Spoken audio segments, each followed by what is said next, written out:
সুন্দর মানুষের সবথেকে বড় ডিসঅ্যাডভান্টেজ হলো তার সৌন্দর্য, আর এই কারণেই তার ব্যবহারে কিছুটা তিক্ততা থাকা দরকার, ক্যারেক্টার ব্যালেন্স হয় আর কি। কেন বললাম?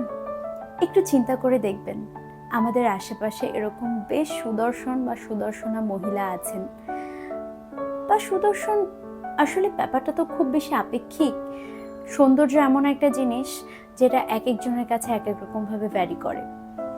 তো যাই হোক, এরকম কিছু মানুষজন আছেন যাদের সম্বন্ধে কিছু মানুষ আমাদের কাছে বিভিন্ন ধরনের কথা বলেন এবং আমরা জাজ করে ফেলি কিছু না জেনে না বুঝে।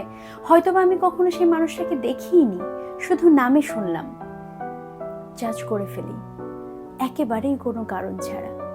একটু নিজেকে দিয়ে ভাববেন, যদি আপনার মনেই হয় আপনি কারোর সম্বন্ধে ইন্টারেস্টেড বা তার সম্বন্ধে জানতে শুনতে বা তার সম্বন্ধে কথা বলার জন্য আপনার কাছে যথেষ্ট সময় আছে, তাহলে তার কাছাকাছি যান, তার সাথে কথা বলেন, তাকে সময় দেন, তাকে জানেন, শোনেন, বোঝেন, এরপরে জাজ করেন, মন খুলে জাজ করেন।